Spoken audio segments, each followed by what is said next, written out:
Hey, GCC family, hope you guys are doing well today. For as long as I can remember, I have always had this one particular sin that is more difficult for me than almost any other sin in my life. And that's the sin of controlling my words. For as long as I can remember, from the time I was a young kid, even, I've always just had this tendency of saying whatever's on my mind. And sometimes it's okay, but many times it can be hurtful to me. It can be hurtful to others. And it's been something serious that the Lord has been working on in my life for many years. It reminds me of this passage in James chapter 3, where James writes, "How great a forest is set ablaze by such a small fire. And the tongue is a fire, a world of unrighteousness. The tongue is set among the members, staining the whole body and setting on fire the entire course of life, as set on fire by hell. For every kind of beast and bird, of reptile and sea creature can be tamed and has been tamed by mankind, but no human being can tame the tongue. It is a restless evil full of deadly poison. With it we bless our Lord and Father, and with it we curse those made in the likeness of God. From the same mouth come both blessing and cursing. My brothers and sisters, these things ought not to be so. Can a spring pour forth from the same opening both fresh and salt water? Can a grapevine, my brothers, bear olives?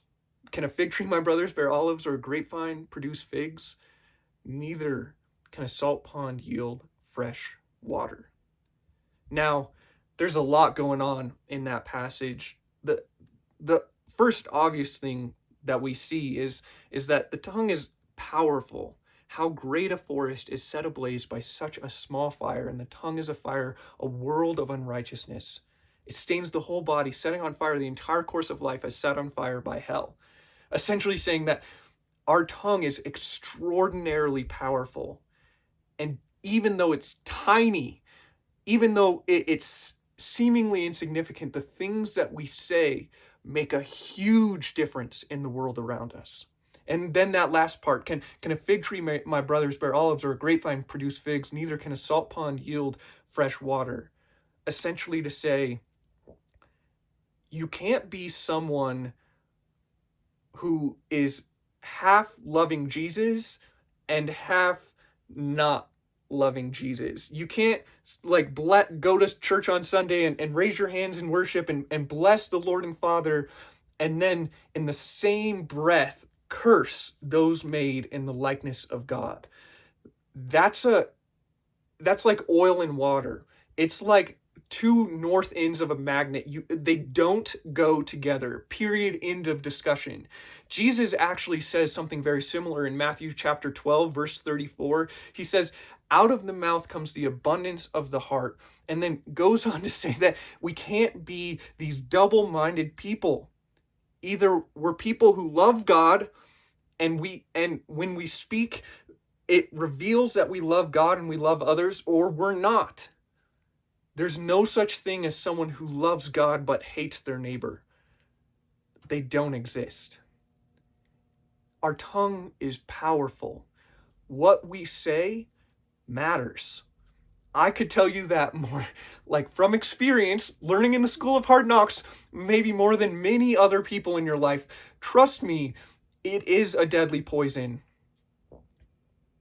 And it can cause serious problems. What we say matters. And I would say, even extending it beyond what literally physically comes out of our mouth to what we write and what we present to the outside world. When we post on social networks, does it reveal that we love God and love our neighbors? When we send an email to a coworker, does it reveal that we love God and love our neighbors? What about when we're talking to that representative, that customer service representatives? Does that reveal that we love God and love others? If you ask Jesus, if you ask James, if those things don't reveal that we love Jesus, we've got a serious heart problem going on. Because out of our heart, the mouth speaks.